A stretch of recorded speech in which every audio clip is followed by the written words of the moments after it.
Assalamualaikum warahmatullahi wabarakatuh. Selamat pagi teman-teman yang hebat. Hari ini kita akan belajar bersama tentang hidup rukun di sekolah. Apa itu hidup rukun? Nah, ayo siapa yang tahu?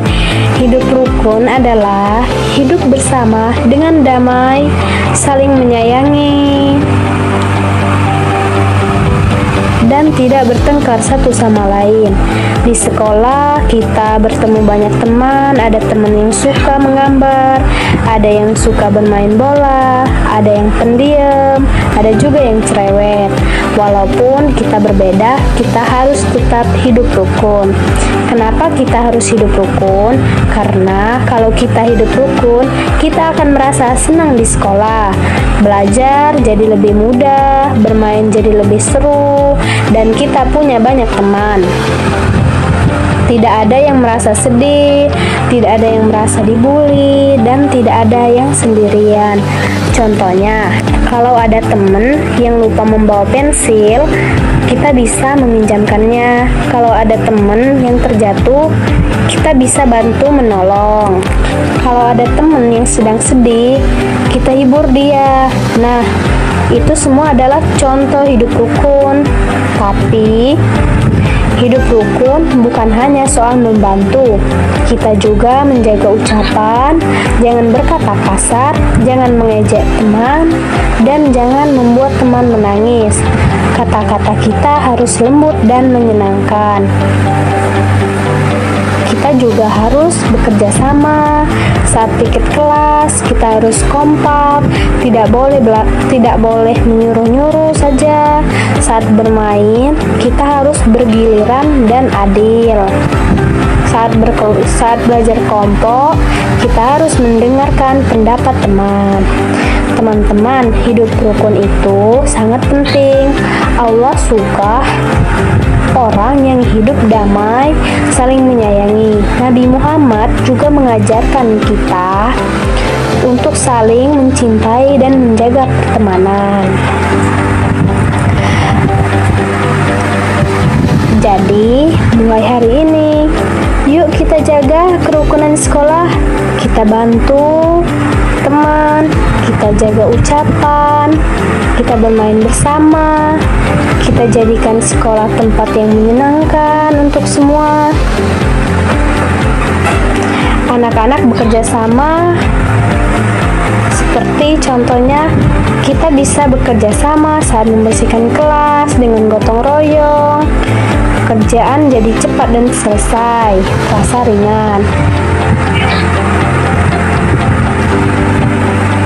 Anak-anak berbagi makanan dengan temannya, berbagi makanan dengan teman juga salah satu contoh hidup rukun. Kita jadi saling menyayangi dan tidak egois.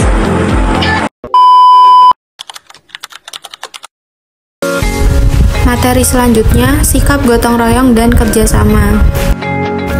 Sikap gotong royong dan kerjasama sangat penting dalam kehidupan sehari-hari, terutama di lingkungan sekolah. Gotong royong berarti kerjasama untuk mencapai tujuan bersama. Sementara kerjasama adalah bentuk tindakan yang melibatkan saling membantu dan bekerja sama untuk menyelesaikan tugas atau kegiatan. Sikap gotong royong ini juga sudah dicantumkan dalam Dasar Negara Indonesia, yaitu Pancasila. Dalam Pancasila terdapat nilai penting yang tersirat, yaitu gotong royong. Sikap gotong royong juga sebagai bentuk sikap aktif setiap individu untuk memberi nilai tambah pada suatu objek. Gotong royong bukan hanya kegiatan biasa, tapi kegiatan ini memiliki banyak manfaat. Selanjutnya, pengertian gotong royong. Gotong royong artinya bekerja sama dengan teman-teman untuk mengerjakan sesuatu agar pekerjaan cepat selesai dan terasa ringan. Contohnya, membersihkan kelas bersama-sama. Kedua, pengertian kerjasama. Kerjasama adalah bekerja sama dengan teman-teman untuk mencapai tujuan yang sama. Misalnya, saat bermain bola, kita harus bekerja sama supaya bisa menang. 3. Contoh sikap gotong royong dan kerjasama. Ada 4 sikap gotong royong dan kerjasama. yaitu membantu teman membersihkan kelas, membantu ibu di rumah seperti membereskan mainan, bekerja sama saat belajar kelompok, dan yang terakhir menjaga kebersihan lingkungan sekolah bersama-sama. Keempat, manfaat gotong royong dan kerjasama. Ada 4 manfaat gotong royong dan kerjasama, diantaranya yang pertama, pekerjaan menjadi lebih mudah dan cepat selesai. Kedua, kita bisa saling bantu dan tidak merasa kesulitan sendiri. Ketiga, menambah rasa persahabatan dan kekompakan dengan teman. Dan yang terakhir, membuat lingkungan menjadi lebih bersih dan nyaman. 5. Contoh gotong royong di sekolah. Di antaranya membersihkan kelas bersama-sama atau piket kelas, merapikan perpustakaan, menanam pohon bersama-sama, mengerjakan tugas kelompok, dan yang terakhir melaksanakan diskusi kelompok. Selanjutnya, tujuan belajar sikap gotong royong dan kerjasama. Di antaranya, yang pertama, memahami arti gotong royong dan kerjasama.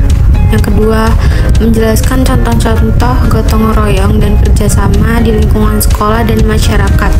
Ketiga, menjelaskan manfaat gotong royong dan kerjasama. Dan yang terakhir, menunjukkan sikap gotong royong dan kerjasama dalam kegiatan sehari-hari.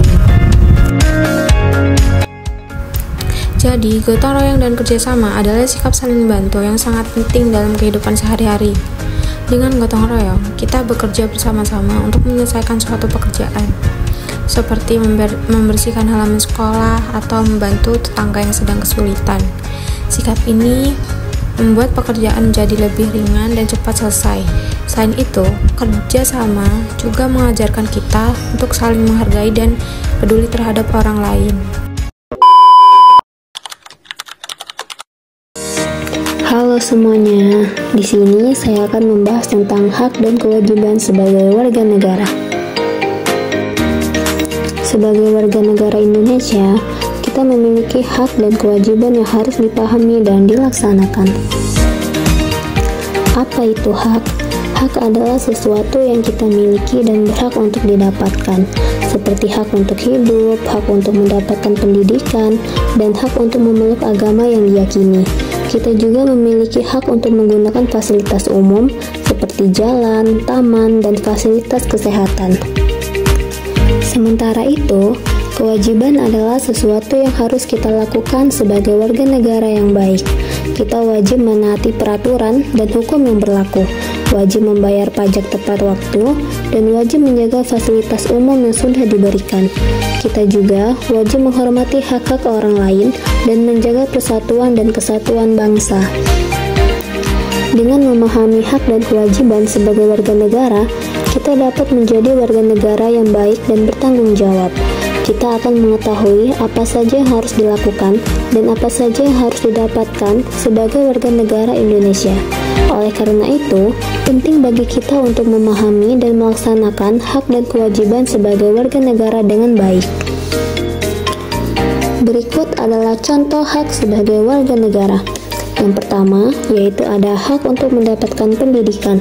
Jadi, setiap warga negara berhak mendapatkan pendidikan yang layak dan berkualitas. Yang kedua, hak untuk hidup aman dan nyaman. Jadi, setiap warga negara berhak hidup dalam lingkungan yang aman dan nyaman. Yang ketiga, hak untuk berbicara dan berpendapat. Setiap warga negara berhak berbicara dan berpendapat secara bebas dan bertanggung jawab. Kemudian yang keempat, hak untuk mendapatkan perlindungan hukum.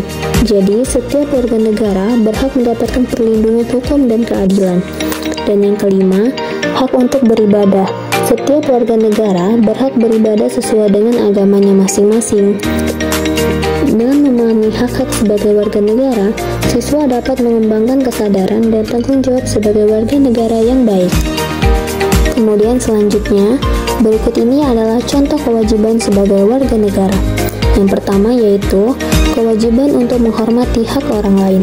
Setiap warga negara harus menghormati hak-hak orang lain dan tidak melakukan tindakan yang dapat merugikan orang lain. Yang kedua, Kewajiban untuk mematuhi aturan. Setiap warga negara harus mematuhi aturan yang berlaku di masyarakat, seperti aturan lalu lintas, aturan sekolah, dan lain-lain. Yang ketiga, kewajiban untuk menjaga kebersihan lingkungan. Jadi, setiap warga negara harus menjaga kebersihan lingkungan dan tidak melakukan tindakan yang dapat merusak lingkungan. Dan yang keempat, kewajiban untuk membantu orang lain. Setiap warga negara harus membantu orang lain yang membutuhkan bantuan, seperti membantu teman yang terjatuh atau membantu orang tua yang membutuhkan. Dan yang terakhir, kewajiban untuk menghormati simbol negara. Setiap warga negara harus menghormati simbol negara, seperti bendera, lagu kebangsaan, dan lain-lain. Sekian.